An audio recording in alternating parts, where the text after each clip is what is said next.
Warning, censorship. Warning, censorship. Warning, censorship. Good afternoon, everybody in Rebel Newsland. How are you doing, Drea, Humphrey? Welcome to the show. I'm good. How are you? I'm doing well. So today, on today's live stream, maybe you're expecting David Menzies, maybe you're expecting Ezra Levant. They're out on top secret missions. At least Ezra's is top secret. I don't even know if we can say what it is, but it's an exciting thing. David Menzies is probably just, lost on the drive into work. But for the super chats and for all the chats we want to include with you guys today and on the live stream, we like to recall recent stories, stuff that's in the news. And like I just mentioned, super chats are a chance for you guys to communicate with us. You can pay, depending on how much you pay, you get a certain amount of characters. You can ask us questions, comments, concerns, insults, compliments, Drea, Humphrey. I know I'm always going to get those, and you're going to get the compliments, I think, is what's going to happen. Yeah. So let's get it started here. Producer Justin's in the house. We've got a recent video from Drea Humphrey. You want to set this up, Drea, so we can get right into it? It was about a hospice. It's getting a lot of views on YouTube. A lot of people are talking about it. Positive feedback in the best sense of you can think about it. Obviously, people aren't happy about stuff like this, but why don't you let everybody know who hasn't seen it what exactly we're talking about? Well, I think it's the perfect example of how we're getting so distracted with COVID-19. That's all we hear about, that we don't realize all of the other tyrannical things that are happening and laws that are being changed, and they just kind of get swept under the rug. So this is probably, I believe, the last non-religious hospice that had taken a stand against the pressures to offer medically assistance in dying there. So the board members there, they just were not comfortable. They had all of their own reasons that they wanted this to be a true palliative care experience. It was only a 10-bed hospice. And so they wanted to just, offer a place where people could go and not have that be there. And mind you, right across the street, you can get medically made. So anyways, under the Horgan government, no way, no how, they have been squashed, they have been evicted. It's quite crazy. And so they've been kicked out after fundraising millions of dollars for everything that they had there. It's completely gone. So what exactly are they breaking under the orders or the emergency act that they're currently under? Why are they being shut down? So it's not directly related to COVID-19.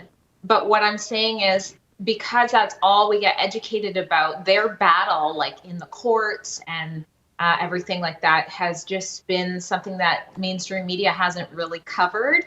And when they do cover it, it's kind of like, oh, these are crazy religious people. But it was a secular hospice, actually. And so it just hasn't gotten the attention that it needed for maybe enough people to kind of help them as they were battling the government to have their right to continue as a hospice. They've been a society for over 30 years and just not offer that service, with which, mind you, the residents are aware isn't there when they sign up to go there. Maybe we can throw the clip now, Justin, just so everybody else who hasn't seen it. It's getting a lot of views right now, so let's go ahead and keep it hot with the view count and play a clip of that, Justin. Palliative care does not hasten death, and that's according to the World Health definition. We're not making that up from our own creative minds. That's standard, and it's standard in Canada also. And right now in British Columbia, the government has forced us to be providing euthanasia, and we said, no, that's not what palliative care is. And it's not according to our private society's constitution. And so the government just said, well, then what we're going to do is we're going to pull your funding because you won't provide euthanasia. It costs $400 to euthanize someone, so that is the cost of your life. Under the John Horgan government, the Delta Hospice Society has had to battle giants in a fight to continue to operate as a palliative care hospice that offers a euthanasia-free environment for those who want a true palliative care end-of-life experience. And it looks like that battle has ended with the bureaucrat bullies on top, for now anyways. Drea Humphrey here with Rebel News. And if you haven't already caught my first report on the legal battle and attacks that the Delta Hospice Society has had to endure in order to keep up with a 10-bed hospice free of medical assistance in dying, made while still offering a safe transfer service for any resident who decides they would like to have that service. If you haven't seen that, you can catch that at rebelnews.com. But for now, I'm ashamed to say that when the government realized that snatching away $1.5 million of the Delta Hospice Society's funding, that wasn't enough to make the society to conform to their intolerant belief that every single non-religious palliative care facility must offer MAID, Fraser Health Authority ended up squashing their opposition altogether. The Delta Hospice Society board members have had their rights stripped away. They're in the process of being evicted by Fraser Health Authority, and I'm told that they have been left with no choice but to lay off their clinical staff in the middle of a declared pandemic.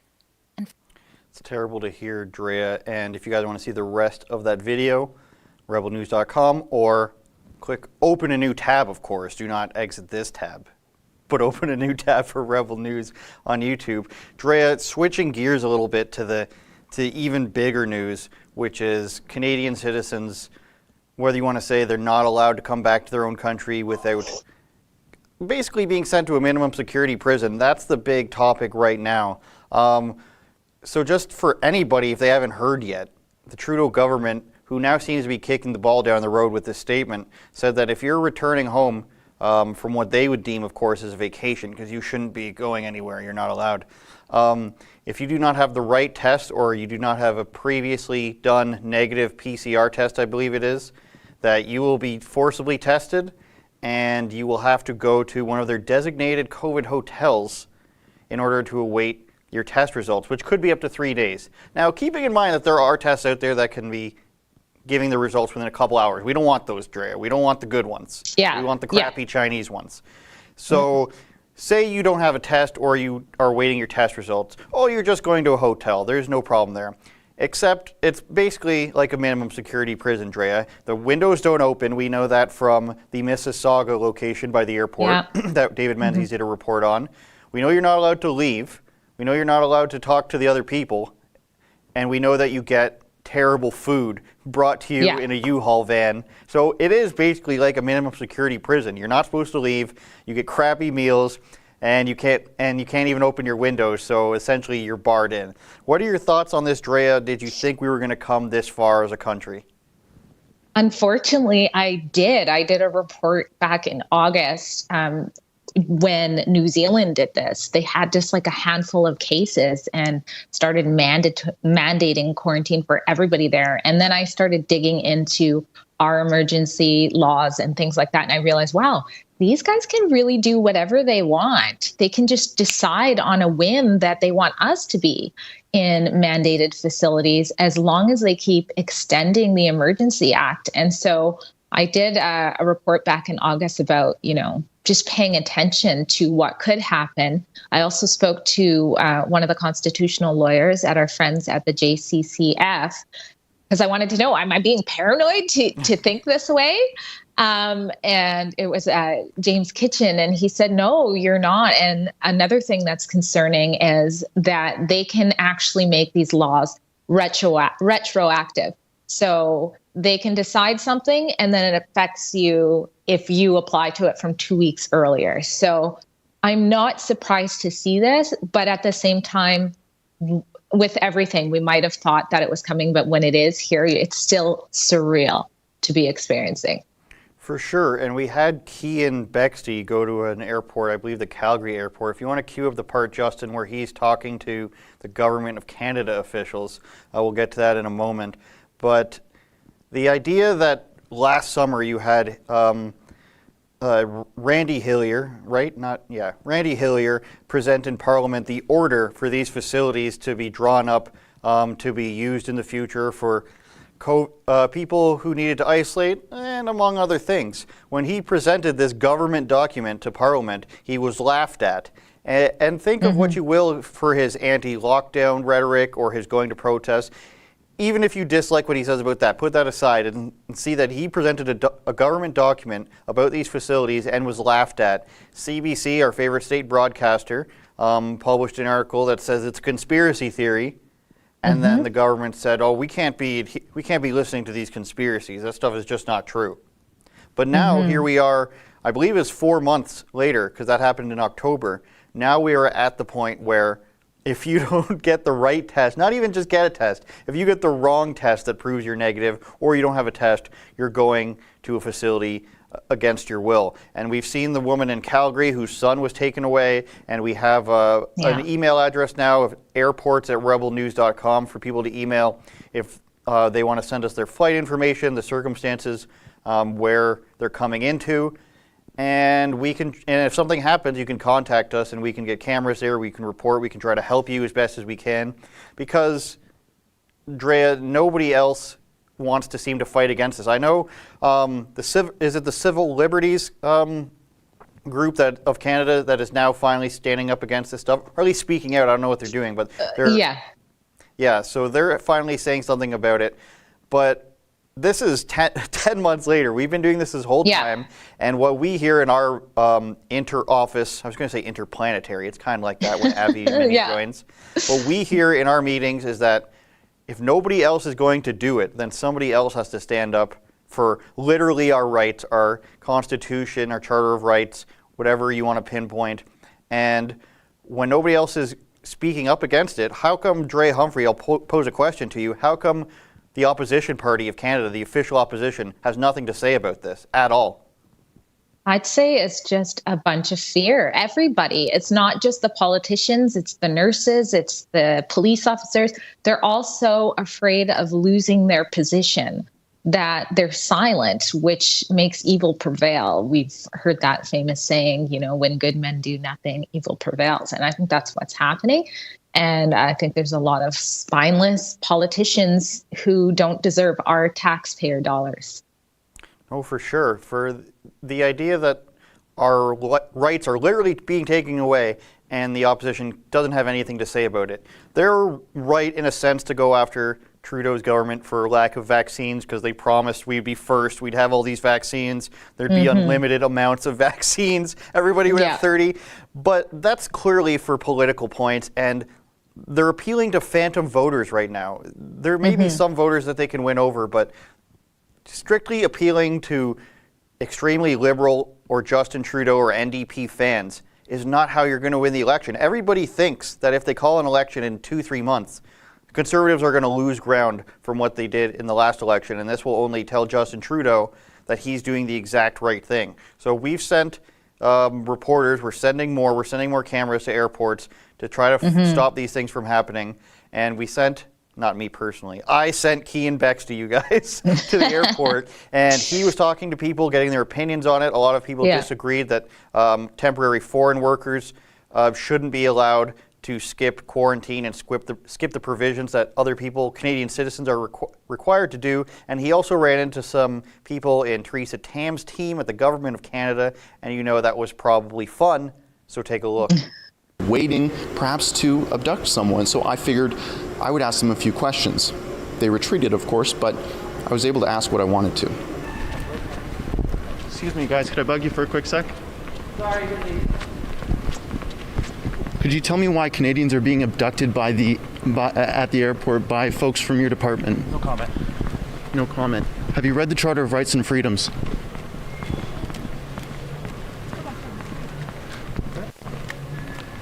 It's online. You can read it. I recommend reading the section on mobility rights and the right to not be arrested when you haven't committed a crime.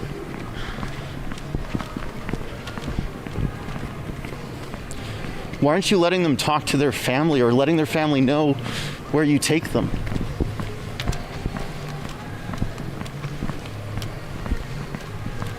On top of that, I'm curious. Why are temporary foreign workers exempt? Why are you arbitrarily arresting Canadians, but non-citizens are allowed a free pass?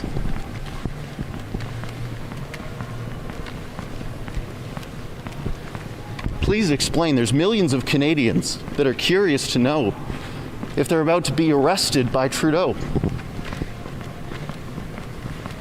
Using security contractors that have atrocious human rights records around the world.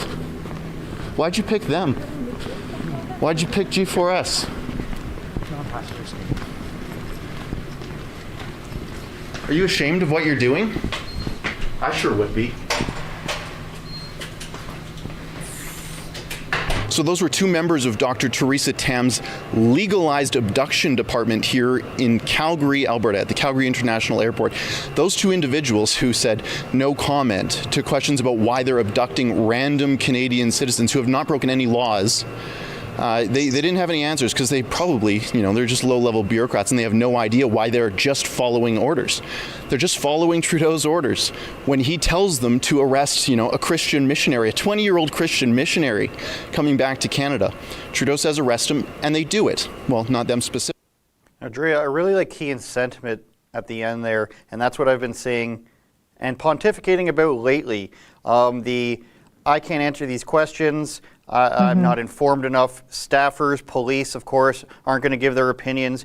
Is the time for allowing government officials or anyone who's just, quote, following orders, is it time to start demanding answers from them, even if they aren't in, let's say, a political or an organizational capacity to give official answers? Or are we still giving them the benefit of the doubt of just following those orders? You know what? I think that ship has sailed. I mean, it does apply at some point, but you got to go home and put your head on that pillow and your thoughts got to catch up to you. And not only that, the lack of transparency we've had from the government about this is completely unacceptable. I mean, why are we getting surprised with mandated hotels? Why do people not know where they're going? I mean, this is insane in Canada, So we need to ask questions. Keane's so good at asking questions to people who don't want to answer them. But, thank God that he's out there doing that, because we need those answers. And I don't know what your inbox is like, but we're getting lots of people, Canadians, terrified, messaging us about how scared they are to come home. This is unacceptable.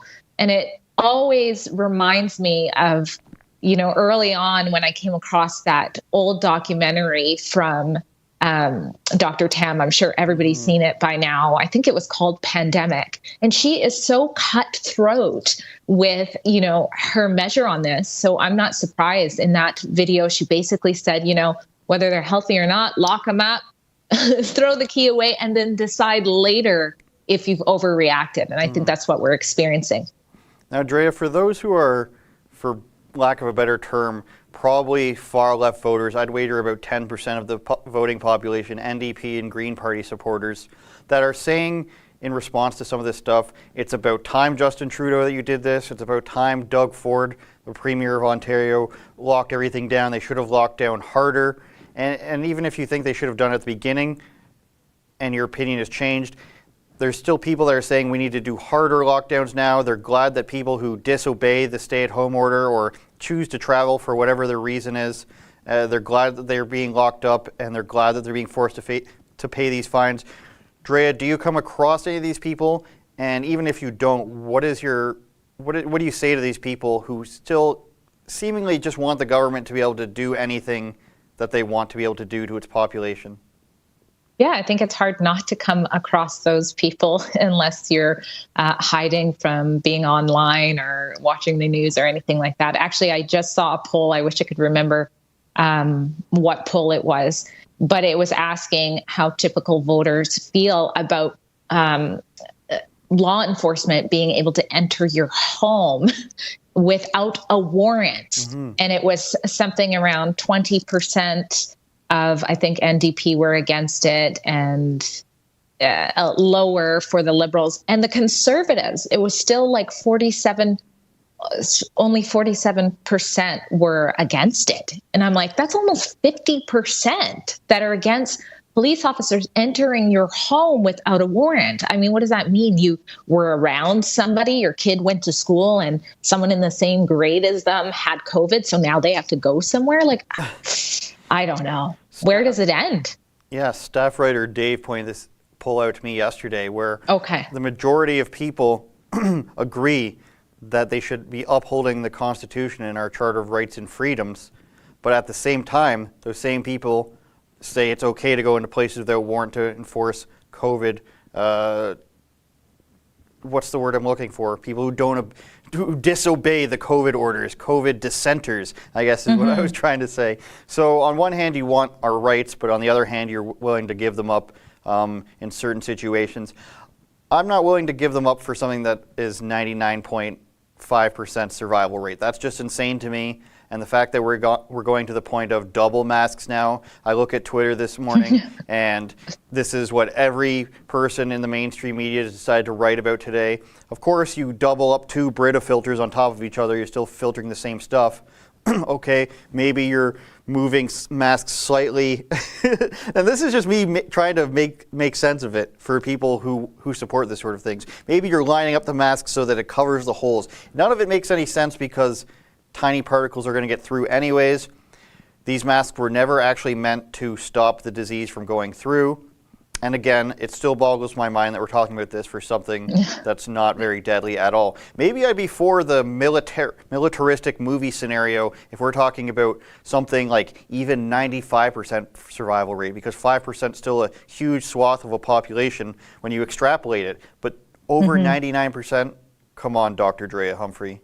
Well, not only that, why is there such a lack in education about cross-contamination? These people think they're safe with their double masks and they touch them constantly. I was on a flight back in December and I was eating a cookie and the flight attendant's like, "Oh, you got to put your mask on." And I'm like, "I'm eating." And she literally said in between bites. And I was like, "Do you not understand that you're asking me to touch the outside of this mask and then touch the cookie repeatedly?" Like, there's just no science behind some of this stuff. And I find it frightening. I find it frightening just how powerful fear can be.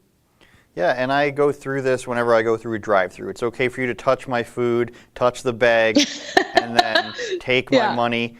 I've handed multiple people at drive-thrus money with my hand. Yeah. You still haven't banned currency because you can't. So all that's okay, but then you give it to me in the tray and everything's safe. And and somehow I've been magically covered by a bubble, an aura of some kind. Let's get to some super chats, Drea, and then we can get to everybody's favorite Avi Yamini, who's got a new video. Yeah. Mary Wall says, "Where is Iran?" I don't know who Iran is. I wrote down some possible answers. Efron, producer Efron's in the back. Elon Musk is somewhere building Teslas. And L. Ron Hubbard is my other possibility, and I believe he died in the 70s. And I don't even know who that is. Producer Justin tells me it might be Aaron O'Toole. I might start calling him Eron O'Toole. Aaron O'Toole, the last thing he said, like I mentioned, he's talking with the vaccines. He's releasing statements pushing against the Liberals for not having enough vaccine. That's fine if that's something you care about. But he didn't say anything about the massive swath of censorship once Trump was banned. He didn't say anything except he condemned the Capitol riots. Sure, you can go ahead and do that. And now he said nothing about people being scooped up at the airports and put in minimum security prisons. By the way, they have fences around these places now. By the way, the one Key and Bexley went to in Yukon had barbed wire around it. So it's not just... it's just a hotel, you guys. Let's keep laughing. It's getting to the Joker point, Drea. Yes. Like, if somebody wants to go out in the streets dressed as Joker, I used to say that person's like lame. But now it makes more sense. The movie makes a lot more sense. It really does. And actually, I read that they don't even give them smokes. I mean, I don't smoke, but imagine you're a heavy smoker. You're stuck in this facility and you can't even smoke. Like, people must be losing it. Oh, they would be raging and coughing at the same time. Mr. Hammerdance says, thumbs up, people. Sup off-brand rebels. LOL JK. Off-brand rebels. Is that supposed to be our new, that's our new title? Oh, okay. Producer Justin's always informing me of what I'm actually reading. Carl Cunningham, $5, no message, thank you. Matt Selenius, $50, no message, thank you, Matt. AMT asks, is Rebel going to do an Open Ontario campaign? You know, Drea, Humphrey, we are trying to open Saskatchewan. We had an event there that was scheduled to happen, and then they said you can't hold a political event, and we believe that's against the rules. Yeah. I mean, I'm no lawyer, but I think that's what the gist of it is. So we are working on certain things. Again, I'm not on the legal team, but I'm pretty sure we're working on certain things, possibly across the entire country. But right now, Open Saskatchewan is happening. We're fighting the fines, and we're helping people that are opening businesses. And it sounds like from the buzz from the Conservatives in Alberta that they plan on opening restaurants and stuff like that soon. This is coming off the heels of Sheila Gunn Reid's cross-country eat-a-thon. I really wanted there to be like a day-to-day vlog with the little car driving across the map with Sheila Gunn Reid in it as she stops at all these different things. There is one guy who opened, I think, Mom's Diner.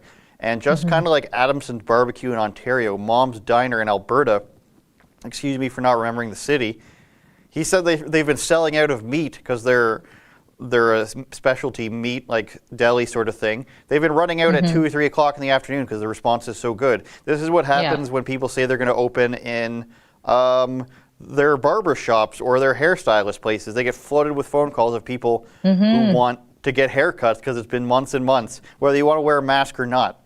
I think people just want to return to normalcy and be groomed.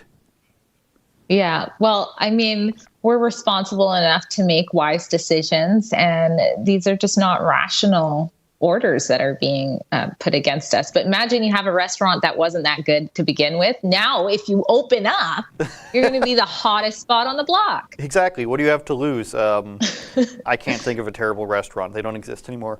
Zona Rosa Smith, which is an interesting name. Love you, Youngins. You have big shoes to fill, and you're doing great. Oh. I'm not that young. We're both 19, Drea, is what we're going to tell people. Okay, I'll go with Youngin. And I'm told we have a clip of Mom's Diner. I just really like that guy. He gives me good vibes. He kind of reminds me of the edgy guy from the Backstreet Boys. Justin, can we play the clip so that I'm happy?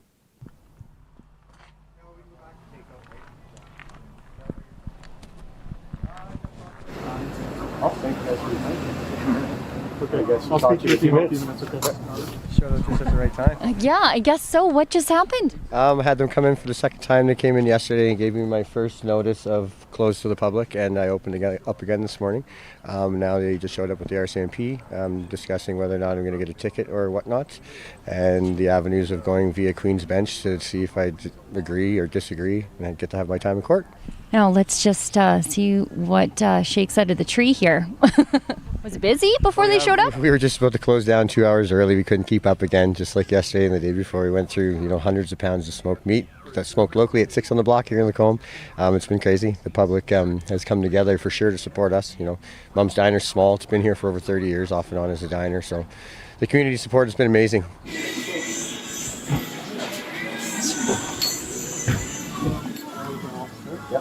Medical health. You're being issued a ticket for $1,200. The report date is March 8th, sir. Okay. So this is how you plead not guilty to your court. Okay. Okay. Do you have any questions about the ticket, No. Okay. Thank you very much. I know you. Yep. No, I understand. Okay, so what just happened there? I just got a $1,200 tickets and a summons for court on March 8th. I can go and plead not guilty with paperwork on the back. So my next step is to contact legal counsel and go from there. Well, maybe it's more of a ska band look than Backstreet Boys' Drea Humphrey. I was wrong on that one, but he's got great vibes. I don't know, there's something about that guy that I really like. And anybody who can pull off purple and yellow together, I mean, come on, you have to like them. So how much purple is currently in your frame right now? What is the answer? I like purple. See, that's why I like them. Yes, busted. Another super chat from Untrudo, very clever. Double mask soon, double butt swabbed. And I'm told by producer Justin that we can't play the butt swabbing video from China. He's against it. Maybe YouTube's probably against that stuff too. But just so you guys out there know, I'm fighting for you to see these terrible and weird videos. So moving to the other side of the flat earth, Drea Humphrey, with Abby and Minnie. Australia's in another lockdown. Because of how many cases do you guys think? 1,000 cases, 10,000 cases, maybe 50,000 cases. Maybe everybody in Victoria, Australia contracted COVID, but no Drea Humphrey. As we're about to see in Avi Yamini's latest video, and they're all pretty good, frankly. All of them get like 150,000 plus views in less than a week. Yeah. I'm jealous. One case, Drea Humphrey. puts them back into lockdown, mask order, you can't leave your house except for groceries, and I believe exercise or walking your dog. How insane is this? And this is the answer. The question I asked Avi Amini a couple weeks ago when I had him on my show was, what about the people who say, well, if we do this harsh lockdown, then we're gonna eradicate the disease? And Avi would say, of course that's true, but then you have zero rights. You basically enter China territory where they're locking people in their apartments. So do you have any comment on the insanity of that before we throw to his video? Well, first off, who the heck is the one person? Imagine being the one person, gets tested. You know, he's probably completely asymptomatic, who knows? And you'll shut down the whole country. But I think it is, again, the perfect example of just how unreasonable these restrictions are. I mean, if that can be done from one case, not even a death, one case, it's insane. And then it's like the boiling frog analogy. You know, if you start boiling a frog, he'll stay in the pot the whole time because the water keeps getting hotter slowly, and then he's dead. I mean, we started this with, trying to relieve stress on hospitals for what may come. And here we are now restricting people until we eliminate the virus. And the vaccines are what? This is just out of control. And it at this point, I don't know how everybody isn't asking, is this about more than the virus? Well, we started with deaths and ICUs. Then we moved to we need fewer cases. Then we're at the vaccine level. And now most people think that that's the next ploy is we need to completely eliminate the virus entirely. And there, of course, are journalists who will be rearing to go, ready to press send on that article when, if and when that becomes the cool thing to say, whether it's the DNC or whoever is feeding it down to American journalists. And if we want to play that video right from the beginning, Justin, Abby has a really cool intro that includes the government saying how desperately we need to lock down immediately. 2 days ago, West Australia recorded one new coronavirus case, instantly giving the state government an excuse to lock down nearly 2 million of its citizens. At about midnight last night, we received a positive COVID-19 test result. So beginning at 6 p.m. tonight, the whole Perth metropolitan area, the Peel region and the southwest region will be going into full lockdown. If you do leave home for one of the 4 reasons, you will be required to wear a mask at all times outside. Yep, you heard that right. Premier McGowan not only shut down an entire city for one case, he also mandated masks in his massive overreaction. And guess what? Within hours, police arrested and jailed a 41-year-old man for failing to comply with the new mask rule. The bloke will be in jail at least until the 19th of February because the magistrate refused his bail. Think about that. Violent criminals often get bail, but a man refusing to comply with a mask mandate in a city of only one freaking COVID case is in prison. You just can't make this stuff up. WA has recorded no new local cases of COVID-19 of the test results received. This is our second 0 in a row day now. No new cases, a man in jail, but a government refusing to lift the lockdown early. My expectation is it will go the full 5 days. I realise that is debilitating and difficult. I know that shopping centres are empty. I know malls are empty. I know a lot of people are suffering, but I just don't want to see a recurrence. So is this the COVID normal we're all going to have to get used to? Because I, for one, I don't want to live in a world of such fear and government overreach. One case of coronavirus should not give anyone the power to shut down society even for a minute. And if you think that the vaccine is going to save us from this government control, think again. And even once we have hopefully a very significant majority of Victorians that have had that jab, what we know is that both the vaccines that are being used, there's still some doubt about whether they will protect against infection and the transmission of this virus. There's certainly very good evidence, and it's very heartening to think that we'll be able to protect people from really significant illness. But the notion that people could still have the virus and pass it on will mean that things like hotel quarantine will, for quite some time, be a feature of our COVID normal. Therefore, we need to extend that state of emergency, and we will extend it until the 15th of December. And just again, to be clear, the sorts of rules that the state of emergency underpins is the order for someone to isolate for 14 days, is the order that means hotel quarantine is mandatory, wearing face masks in certain settings, all of those common sense things.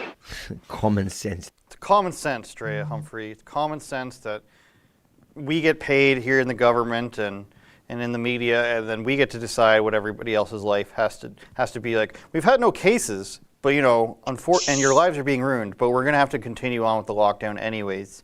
And I don't understand how people even square that. At this point, I have to imagine that people are completely delusional, or they've not lost any money or their job or anything, and they're just basking in the lessened traffic that's happening when they drive into work in the morning.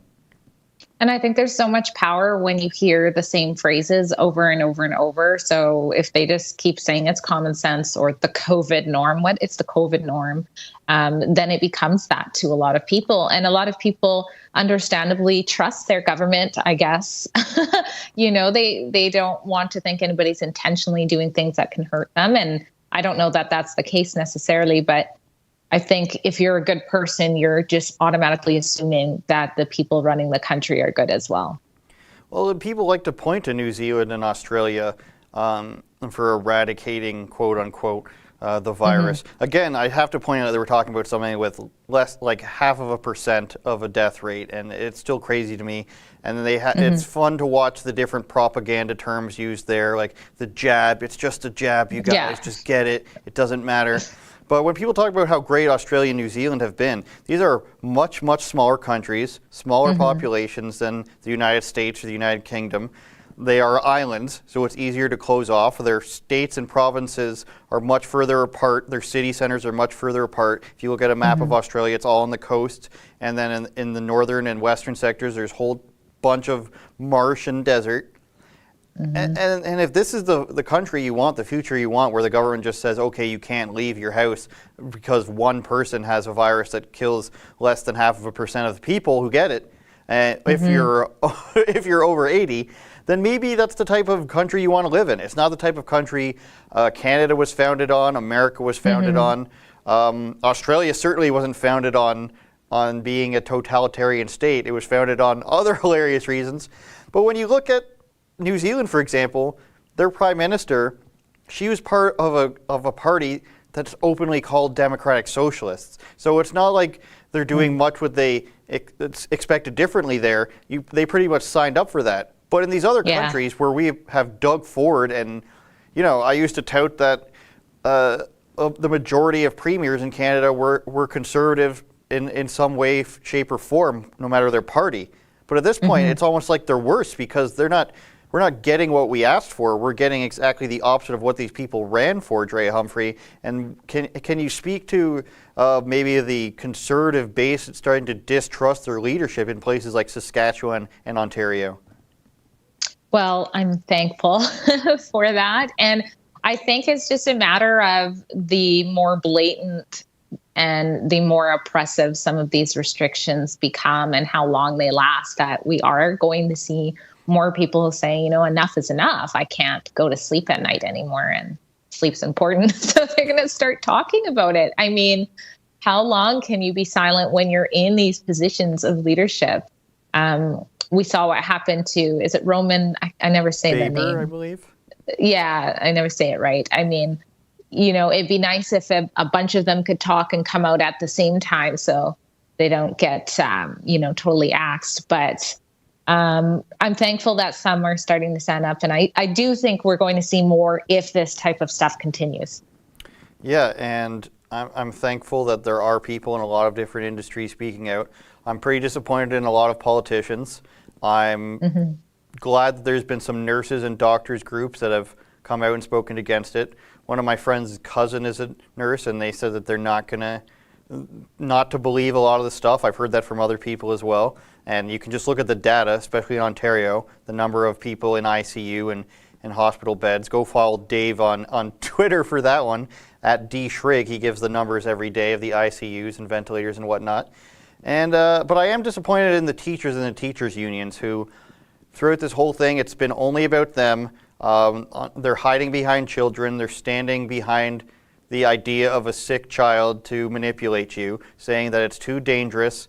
Classroom sizes need to be shrunk. We can't go back to school. Online learning is fine.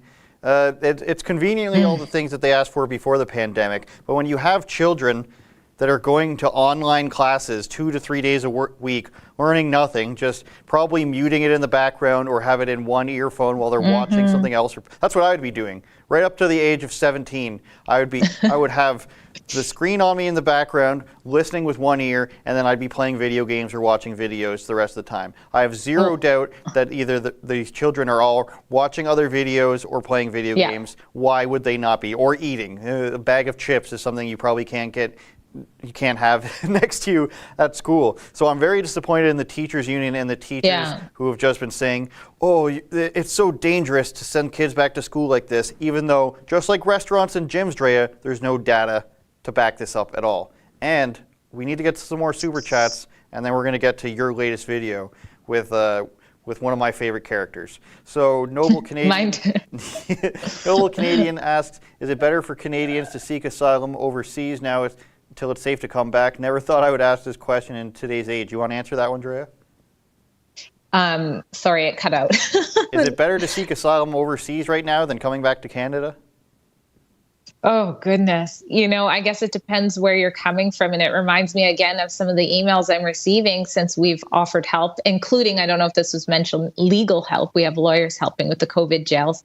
Some of them are actually canceling their flights and staying where they are, which is insane. It depends where you are, I guess. Yeah, it depends where you are. Hugh Prendergrass asks, where is Iron Otile? That's pretty funny. Thank you. Thank you for playing along with me. Jeffrey Cap asked, why aren't you covering Red Deer /Mirror? Well, Jeffrey Ice Cap, thank you for the donation. But Sheila Gunn Reid was there.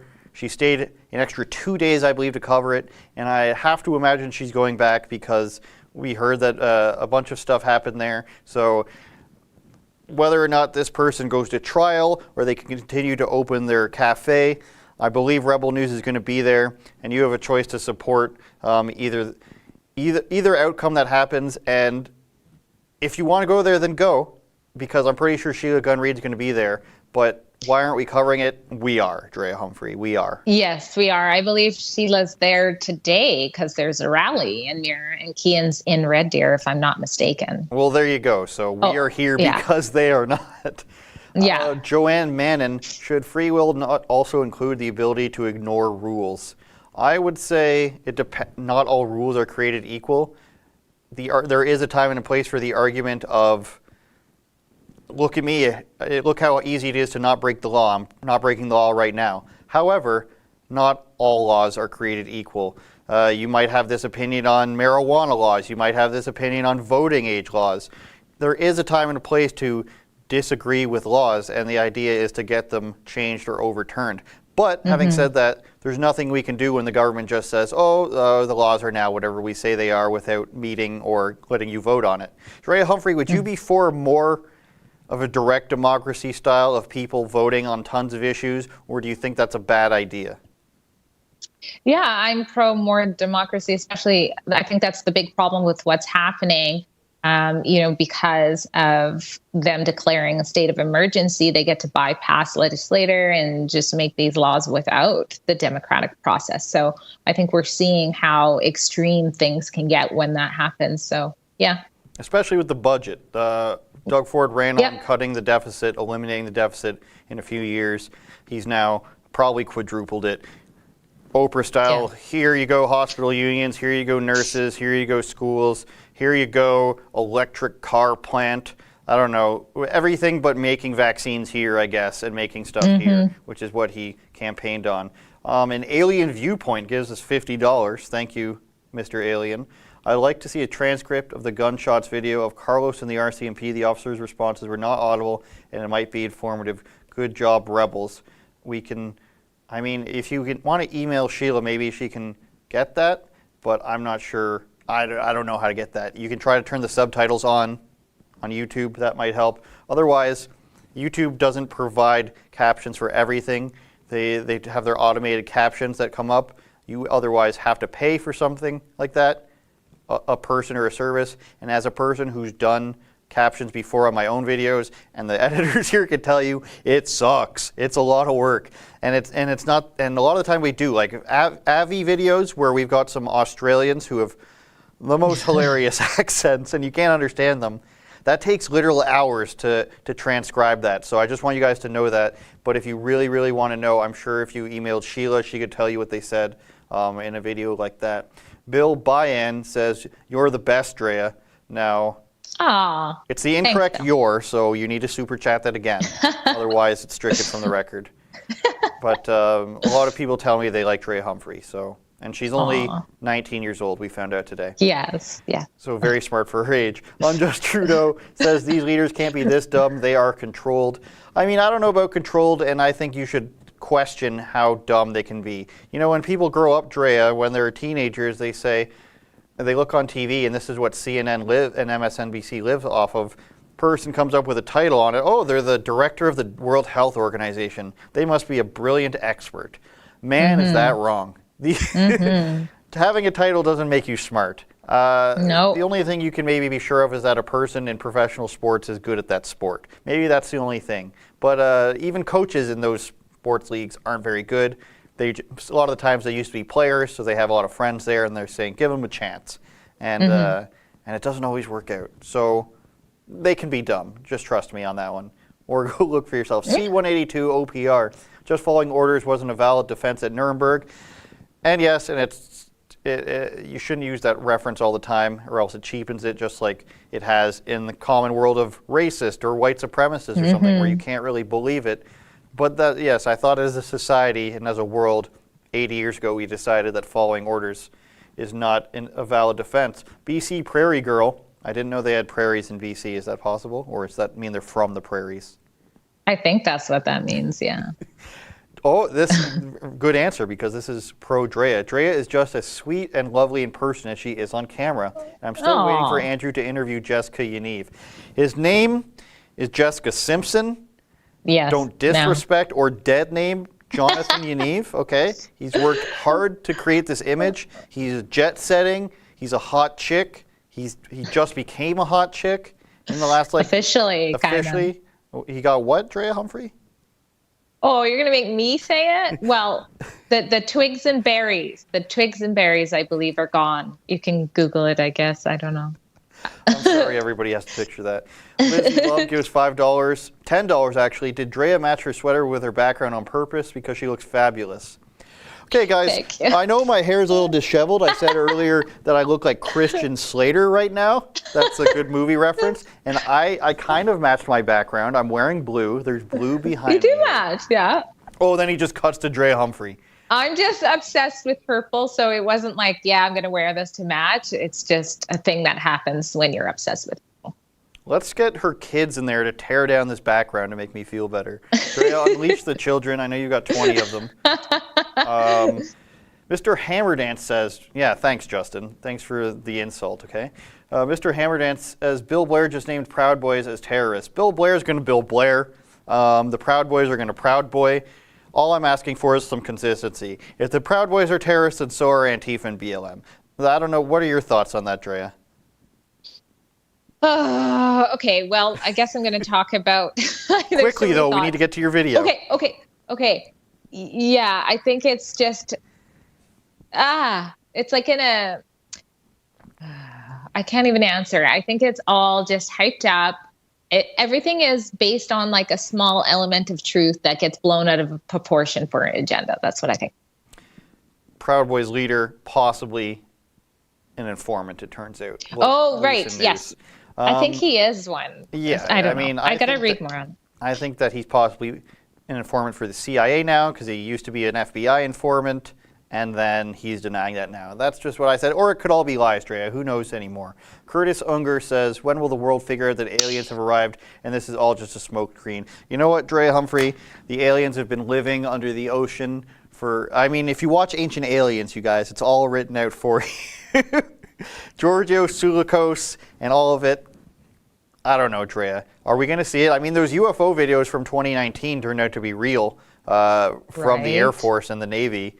Tom from Blink-182 was not lying when he was on Joe Rogan. Do you track any of this stuff, Drea? Are you like me when I was way younger, so a year ago, since I'm only 19, since we're both only 19. Did you track all the UFO stuff when YouTube first started coming out? Were you into that stuff at all? My husband is a little bit more into it than I am, but I thought it was interesting that, in 2020, the Pentagon released footage and said, yeah, okay, there's UFOs and stuff. And honestly, I don't really doubt much. I don't pretend to know everything about what goes on outside of the planet. So, yeah, I like to focus on the facts, but I'm not denying. Well, Drea, maybe on like your Saturday night, just type in spaces fake and see what comes up. You'll have hours of fun. Let's get to Drea's video, because this is, what's his name? Donald? The Donald Smith. Yes, Yeah. We met him on the weekend. He's a fiery individual. He believes in his rights. He says he's from everywhere. He says he's from Alberta. He says he's from BC. And while we don't know what that really means, he is right about his right to practice journalism. And you're about to see that he got ticketed just for standing at Yonge and Dundas Square in Toronto. Justin, do we have that pulled up? We do. I'm getting a thumbs up. Let's go, he says, by Don Cherry. I'm here with Donald Smith. He is an independent journalist, and he's from BC, right? Yep. But just about a week ago, he was covering a protest at Dundas Square as a journalist. Independent journalist.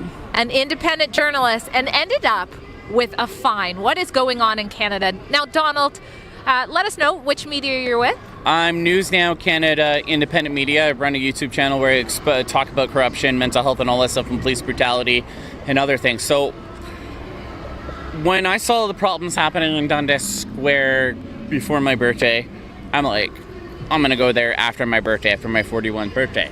So I went down there, and the rally didn't even begin. There was a lot of cops, and they saw me, and they decided to issue me an $888 ticket. So, and they screwed up on my address too, because they thought I was from Toronto.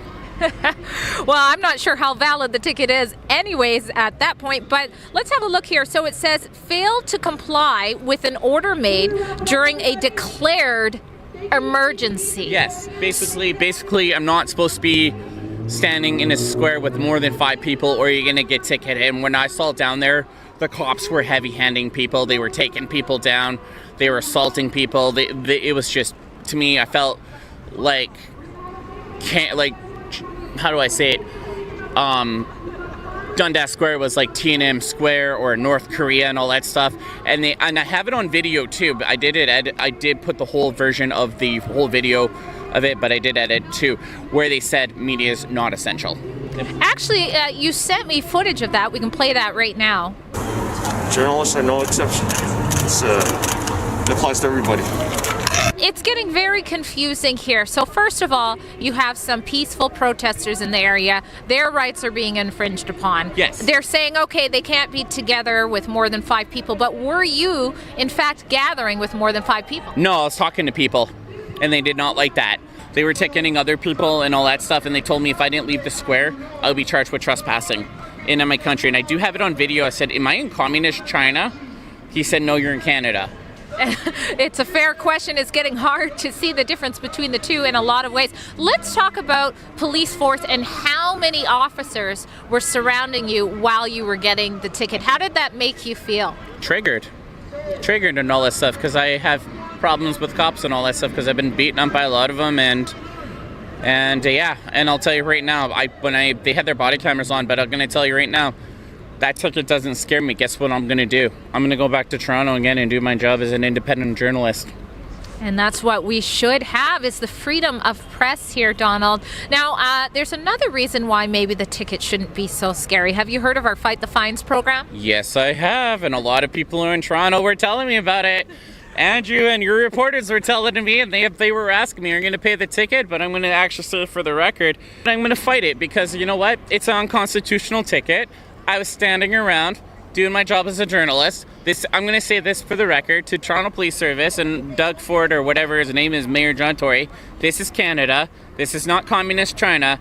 we're allowed to basically freedom assemble. But if you're Black Lives Matter, you get to go out there and basically take a knee and basically calls people names and hurt people and all that stuff. But why are Black Lives Matter not getting ticketed for their stuff? But you go to a peaceful rally, like in Australia, you get ticketed. Like Evie, the guy from Rebel Media in Australia, he was covering a rally, and he got arrested for doing his job as a journalist. You're right. It's quite frightening, and it seems to be politically motivated about which type of protest is allowed to have the freedom to peacefully assemble. So I didn't realize that it got shut out by Donald there, so thank you, Donald. He's an eccentric character. I don't know how he gets across the country so fast. I mean, you're in BC, for those who don't know. Yeah. He was in Toronto just the past weekend. So what, in 2 days, he traveled across the country twice. Go to Canada News Now, his YouTube channel. Show him some love. Let's get him some viewers. You'll see his face on his channel.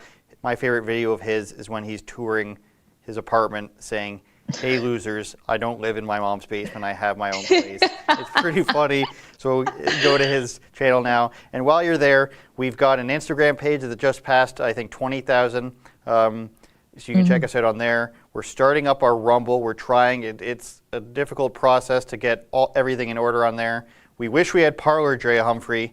And of course, you and I are both on Twitter. And we have also the Rebel News Clips channel for shorter clips of longer videos and live stream clips that you might even see this one on there, Drea. What is your feeling from Donald? He's an exciting guy. We saw there that they said there's no media exemption, which there turned out to be. Do you think that was on purpose? Do you think they purposely went with, let's say that there's no exemption and see how long we can get away with it? Or do you think the police were actually misinformed on their own bylaws there? I think it's a combination. I know Ezra pointed out in one of his videos that police can lie. It's not unlawful for them to actually lie to diffuse the area or whatnot. But then also just from my own interactions with some of these officers, and I think that they themselves don't really understand what's going on as well, especially the orders that they're trying to enforce. So. And I've just received a message in my ear from social media guy Yakov that Instagram's 50,000. He's like, dude, what are you saying? Oh, it's actually 50,000. he's on it. Exactly. An alien viewpoint, $20. Andrew, on my homeworld, we would be considered an Adonis. You want to play this game? Let's go into Scientology. Earth is actually called TSIAC, okay? It's been around for 1 trillion years, Drea. Sign the billion-year Scientology contract. You will not be sorry. Michael says, where has Ezra been these last couple of days? The 8 o'clock show is unwatchable with all the slapstick comedy, and he hasn't been doing the noon show. Well, Michael, first of all, it's only been 2 days. Secondly, we told you off the drop that he's doing a project that you're going to like regardless. And as for, I don't know who is, Justin, who was on the show yesterday? Justin said it was Sheila, who doesn't do slapstick. The most she's going to do is wrestling-related comedy. Now, David Menzies, I'm told that Monday, of course it's going to be slapstick. But it's David Menzies. He's a national treasure, as everybody says, and I don't think you can go wrong with David Menzies. Catherine says, BC bars and restaurants are told not to promote showing the Super Bowl. They don't want us to have any fun. Now, I'd imagine, Drea, that's your neck of the woods. It's probably just about not wanting people to yell. Maybe that accentuates the virus. Well, in BC, you're actually not allowed to play music in like a restaurant louder than the normal conversation level, whatever that is. Decibels will make you spit all over people. And one of the videos we had recently from 2 weeks ago where Chris Sky is going in maskless to businesses. The manager from Longo's. I'm calling out the manager from Longo's who claimed that Chris Sky was spitting on him and thus assaulted him. All because he lied to police because he wanted him to leave the store. No punishment for that. The cop, kudos to the cop who was just like, yeah, no, he didn't. But still, he just tried to make up an assault against a guy. We've run out of time. Justin's giving me the swirly finger motion, which says I'm talking too long. So shout out, sorry Yankee for talking trash about our Instagram profile. It's 50,000 there. You can follow myself on Twitter. You can follow the real Drea Humphrey. Is that what you are on Twitter? No, I'm just Drea Humphrey. Just Drea Humphrey. The chase to match Drea Humphrey's follower count is on. Go on there and help me out, guys, at Andrew Says TV. Unfollow Drea and then follow me in replacement. I'm fine with that, too. And we've got another super chat before we say our goodbyes. $20 for Alvin Muth. Great work, you guys. Thank you, Alvin. This is a hell of a lot of money for people to give.